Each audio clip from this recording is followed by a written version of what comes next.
안녕하세요. 감정평가사 김강산입니다. 오늘은 11월 28일 날 배포된 이제 보도자료 같이 보면서 지금 국토부에서는 어떤 공급 계획을 갖고 있는지 같이 한번 보도록 할게요.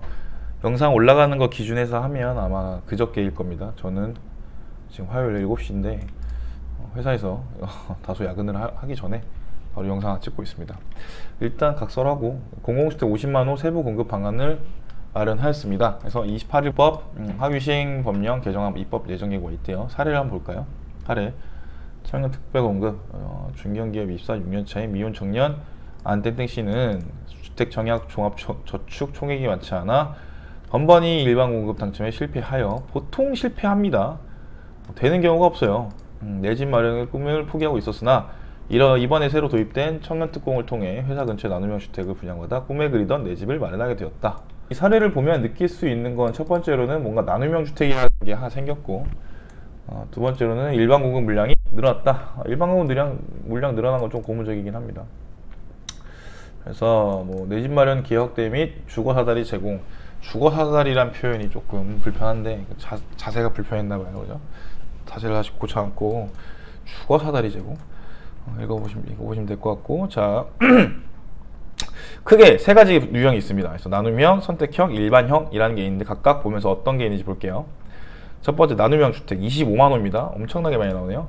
시세의 70% 이하로 분양받는 나눔형 주택의 경우 첫 번째 방식입니다. 공공의 환매 시, 환매가 뭐예요? 다시 판다는 겁니다. 누구한테? 공공에, 즉 정부에다가 다시 팔면 그 분양받고 팔 때까지의 그 가격 상승분을 어떻게 70%만 네가 먹고 30%는 국가가 먹을게, 이 말입니다. 그래서 자, 판매 조건, 자, 수분양자, 분양받은 사람이 의무거주 기간 5년 동안 거주해 놓고 공공의 주택을 환매 시, 의무거주 기간 5년 이후 공공의 주택을 환매 시 처분 손익의 70%를 수분양자에게 귀속한다. 수분양자. 그리고 국가가 30% 먹는다. 이에 따라 수분양자는 상승기에 70% 먹고 하락기에 70%를 부담한다. 뭔 뜻이냐? 예시를 보면서 같이 볼게요. 이 보도자료 예시가 보도자료가 좋은 게 볼 때마다 예시가 너무 잘 나와 있어가지고, 예컨대 시세가 지금 5억이고 분양가가 3억 5천일 때, 즉 현행 기준에서 80% 이하에서 사업자 정확하게 대충 70%에서 시세가 5억인데 70%의 분양가를 했다. 그리고 5년 뒤에 팔았을 때 6억이 나왔다. 그러면 원래는 시세 차이 2억 5천을 내가 다 먹어야 되는데 국가한테 7,500만원 떼준다 이거죠. 안 좋은 거 아니냐 할 수 있겠지만 포트폴리오 같습니다. 하락기에는 만약에 5천만원이 떨어졌다. 그 5천만원 떨어진 게 내가 다 먹어야 되는데 국가가 1,500만원을 같이 손에 봐준다 이거죠. 그러니까 어떻게 보면 수분양을 받을 수 있는 권리와 정부의 투자가 상호 결합해서 들어가는 형태로 볼 수 있겠습니다. 그래서 결국엔 좀 덜 먹고 더 먹을 수 있게 된다, 이렇게 보시면 될 것 같습니다. 이때 환매 때 감정평가를 하게 되겠죠.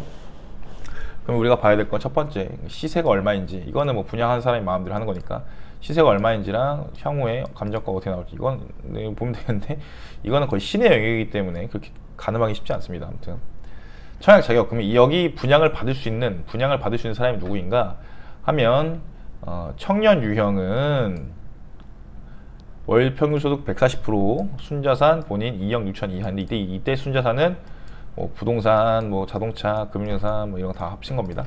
신혼부부는 월 평균 소득 130%, 맞벌이는 140%고 순자산 세대 기준은 3억 4천 이하. 생애 최초자는 월 평균 소득의 130%, 순자산 3억 4천 보시면 되고, 그래서 크게 청약 자격은 세 부류가 있네요. 청년, 신혼부부, 생애 최초. 청년 유형의 경우 이른바 부모 찬스를 방지하고, 이게 좀 요번에 재미있는 건데, 전 재밌습니다. 전 상위 10%가 아니기 때문에 방지하고, 내 집 마련에 꼭 필요한 청년이 기회를 얻을 수 있도록 부모의 순자산의 상위 10%에 해당하는 경우 청약 자격을 제한한다. 내 집 마련이 필요한 청년이 누굴까요? 볼 때마다 조금 그런데, 내 집이 모두가 그러니까 저는 지금 정부에 살짝 얘기를 하자면 왜 청년만 이렇게 대상을 하는지 모르겠어요. 모두가 필요한데 왜 하필 청년만 이렇게 해주는지 모르겠어. 그리고 막말로 청년이 내 집이 필요한가? 아까 말했듯이 좀 모르겠네요. 청년이 내 집이 뭐가 필요해? 월세 살면 되지. 응? 5억을 한 번에 5억짜리를 한 번에 사는 게 아니라 50만 원, 100만 원씩 나눠 가지고 월세를 내면서 나머지 돈으로 이제 돈을 불려 나가는 게 맞지. 청년이 왜 아니 단군 이래로 언제 2030이 내 집 마련을 할 수 있었던 시기가 있었냐고요. 모르겠습니다. 뭐 정부의 정책이니까 뭐 아무튼 뭐 청년한테 뭔가를 해주는데 문제는 부모님이 상위 10%에 해당하는 경우 청약 제한을 제한한대요. 이것도 좀 논의가 할 필요가 있는데, 첫 번째로는 성인인 자녀가 부모가 돈이 많다고 해서 얘한테까지 정책적인 걸 혜택을 안 주는 게 맞냐. 그리고 세금도 상위 10%면 거의 다 냈을 텐데, 그죠? 많이 냈을 텐데 이거를 과연 제한하는 게 맞냐, 이게 첫 번째 논의를 해야 되고, 두 번째 논의는 근데 그럼에도 불구하고 공익적 목표, 정책적 목표에 따라서 돈이 많은 부모면 뭐 자식한테 많이 해줄 수 있지 않냐. 글쎄요. 많이 해줄 수 있긴 하겠지만 뭐 근데 그 많이 해줄 때도 사실 증여세랑 뭐 다 걷어가면서 모르겠습니다. 아무튼 정책적으로는 요번에 10명 중에 한 명은, 그 상위 10명 중에 한 명은 10명 중에 상위 한 명은 아무리 자식이 가난해도 청약 자격을 제한하겠다 이겁니다. 이거 읽어보시면 되고요. 공급 비율 80%는 미혼 청년 신혼부 위에 특공되고 나머지는 일반 공급된다. 추첨대로 된다. 그리고 아까 뉴스 보니까 뭐 청년 유형 월 평균 소득 140%가 보통 한 450만 원? 한 달에 450만 원 정도 된다고 하나 봐요. 그래서 월 평균 450만 원이 안 되는 청년들이 수도권 서울의 금싸라기 땅에 국가가 너는 집이 있어야 돼 하고 주는 거죠. 모르겠습니다. 저는. 아무튼 입주자 한정 방식 뭐 읽어보시면 되고, 청년, 일하는 청년을 배려하기 위해 근로기간 5년 이상 해당하는 사람에게 청년 모세 30% 우선 공급. 5년 이상 열심히 일한 사람은 30% 우선 공급해주고, 자녀는 이제 뭐 배점제로 공급. 청년은 무주택자이면서 만 19세, 39세. 신혼부부, 혼인 장려 등을 위해 예비 또는 혼인 2년 이내 신혼부부에게 신혼부부 몫의 30%를 우선 공급. 자녀 물량은 배점제. 배점제 볼 때마다 또 불편해지는데, 자세가 좀 불편해서. 배급제랑 뭐가 다르지? 그렇죠? 너는 사회적으로 이러이러한 놈이기 때문에 너한테 배급해줄게. 자, 혼인 장려. 자, 이것도 좀 그래요. 나 이렇게 삐딱하지 오늘따라? 오늘따라 이렇게 삐딱하지? 혼인 장려. 여러분 프로포즈 할 때, 자, 우리 신혼해서 특공하자 이렇게 프로포즈 합니까? 이것도 물음표인데. 혼인 장려, 이거 신혼부부 몫 30% 우선 공급을 해주면 혼인 장려가 되나요? 어차피 돈 받아봤자 빌린 돈 내면서 살아야 할 텐데, 그치? 모르겠습니다. 뭐 아무튼 뭐 짧은 저의 식견이기 때문에 국가에서는 그렇다고 보고 있대요. 생애체 투자는 읽어보시면 되고, 일반 공급 순차제 뭐 읽어보시면 됩니다. 토지 임대부, 건물값만으로 저렴하게 내 집 마련할 수 있는 토지 임대부 주택의 경우 나도매 주택에 이렇게 되고, 뭐 전체 건설량의 10% 범위 내에서 지자체 여건에 맞는 공급 대상에게 공급될 수 있도록 재량권을 부여한다. 토지 임대부로 오늘 얘기할 건 아니지만 여러분, 힌트가 다 있죠. 8글자에 끝났어요. 토지 임대부 건물값만 9글자네요. 여기는 들어가는 것을 그렇게 추천드리진 않습니다. 자산의 증식이 전혀 되지 않아요. 토지가 없기 때문에. 그냥 말 그대로 진짜 내가 전세처럼 살기만 하겠다 할 때 굉장히 좋겠죠. 싸니까. 두 번째, 선택형 주택 10만원입니다. 저렴한 임대료로, 우리가 첫 번째로 본 것은 임대가 아니라 분양이죠. 계속 분양, 뭐 환매 계속 얘기 나오니까 수분양 얘기 나오기 때문에 그거 분양형인데, 선택형 주택은 저렴한 임대료로 6년 동안 거주한 다음에 분양 여부, 그러니까 분양 전환이죠, 할 수 있도록 규정한다. 분양가는 입주시 감정가와 입주시, 오늘 2022년에 입주했고 분양할 때가 2028년이다. 그러면 이거를 양자 산술평균한 금액으로 한대요. 그래서 수분양자 부담 등을 고려해서 분양시 감정가를 초과하지 않도록 한다. 이거 보시면 되고, 청약자도 겁나 복잡한데 여러분 이거 그냥 국토부 홈페이지 들어가면 있으니까 뭐 읽어보시면 됩니다. 아니면 그냥 뉴스 잘 나와 있길래 뉴스 봐도 돼요. 공급 비율, 공급 물량 90%는 청년 신혼부부, 미혼, 나머지는 일반 공급. 읽어보시면 됩니다. 일반형 주택, 사실 대부분의 사람이 여기에 좀 걸릴 것 같은데, 시세 80% 수준 분양하는 일반 주택 경우 시세 80% 수준. 기존 청약제도를 개편하여 일반 공급 비중을 확대하고 추첨제를 신설한다. 기존에는 일반 공급이 거의 엄청 낮았어요. 그러니까 이제 전 정권에서는 내가 봤을 때 너가 이 집에 들어가는 게 맞는 것 같아 해가지고 그냥 넣었거든. 근데 지금은 그냥 청약을 한 사람들 모두로 그냥 엠빵하는 걸 좀 늘린다는 뜻입니다. 일반 공급 확대. 그간 일반 공급은 비율이 너무 적었다. 그래서 그치, 아까 내가 맨 처음 말한 게 나오죠. 무주택 450, 50 계층이 내 집 마련 기회에 소외된다는 지적이 있었다. 그래서 일반 공급을 2배로 늘렸다. 추첨제. 청년 등에도 협약을 하기 위해 일반 공급 물량의 20%는 추첨제로 진행한다. 그래서 현행에서 제일 많이 지금 바뀐 거는 요겁니다. 일반 공급이 많이 늘어났다.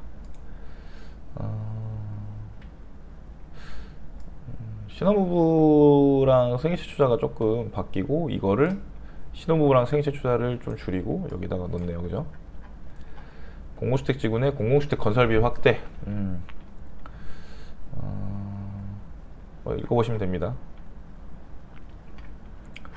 기타, 이것도 오늘 좀 양이 많으니까 끝내고, 그 다음에 볼게 이거 간단히 이것도 같이 볼까요?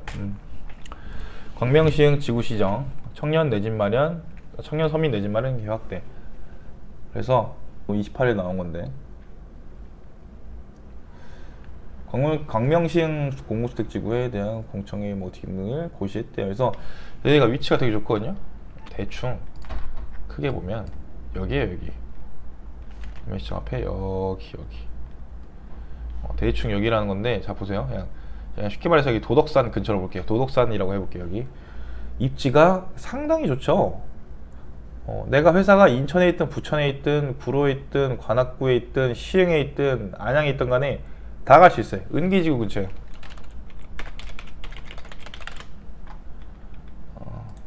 여기 볼까? 은계지구 근처인데 여기죠. 여기입니다. 여기랑 여기 위에. 사실 은계지구도 위치가 되게 좋아요. 특히 인천, 부천, 시흥 빠지기가 너무 좋아가지고 신림까지도 35분, 40분이면 갑니다. 그리고 아마 지금 광명시흥 여기가 이제 은계, 그리고 목감지구, 그쵸? 여기 도덕산 여기 근처에 지금 요번에 새로 나오는 곳이 은계지구랑 목감지구, 그리고 이 벨트가 여기 아마 100곳까지 쭉 이어집니다.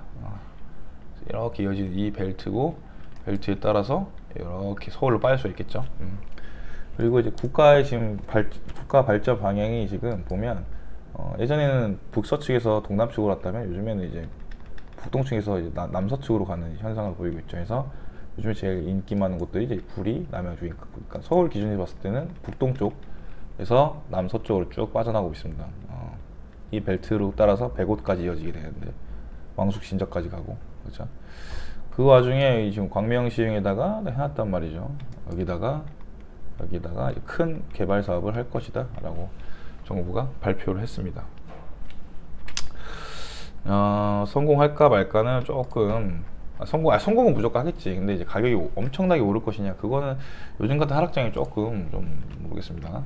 아무튼 뭐 토지 이용 계획 확인 구상하는, 요즘에 신도시 다 똑같이 생겼죠. 주거로 이렇게 항아리 상권이라 그러는데, 이렇게 있고, 상업 업무 시설 여기 사거리 크게 쫙 놓고, 밑에 가면 광명시흥 테크노밸리, 뭐 광명, 여기 왼쪽에 옥길, 뭐 천왕 이렇게 있고, 오른쪽 이쪽으로 가면 서울이 있고, 그래서 이렇게 쫙 빠져나가게 되는 이런 현상들이 나오고. 아무튼 자, 여의도 면적의 4.3배에 달하는 면적에 7만 가구를 공급. 와, 7만 가구를 곱하기 요즘에 4가구 4인 가구 없으니까 3만 해도 21만 명. 여기다가 뭐 들어가면 진짜 많이 들어오겠죠.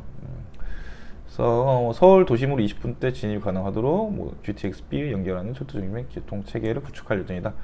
30년 개통 예정이라면 보통 한 33년쯤 개통이 되겠죠.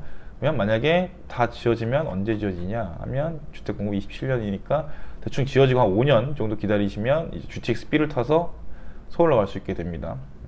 그래서 보시면 광역교통 개선 대책 안 보시면, 그쵸, 이렇게 다 빠지게 되는, 여기 되게 입지가 좋습니다. 뭐 사라는 건 아니고, 평가사인 제가 봤을 때는 입지가 되게 좋아요. 사업 계획을 보면 주택에 7만 원, 야, 엄청 많이 짓죠. 아, 그 평가님들 이거 보상평가 엄청 많이 하겠네 이거. 그래서 뭐 심의 다 됐고. 그래서 아무튼 오늘 요약을 하면 첫 번째로는 공공주택 지금 새로 나온 게 크게 세 개, 나눔형, 선택형, 일반형으로 나뉘게 되고, 나눔형 같은 경우 환매 조건, 선택형 같은 경우는 임대료 내다가 분양 전환, 일반형은 우리가 알고 있는 그 일반 공급인데 공급을 늘렸다 이렇게 보시면 될 것 같고, 자세한 거는 이 원문은 누구에게도 공개되어 있습니다. 그래서 보시면 좋을 것 같습니다. 지금 오늘 여기까지 하겠습니다. 시청해 주셔서 감사합니다. 구독, 좋아요 부탁드리겠습니다. 감사합니다.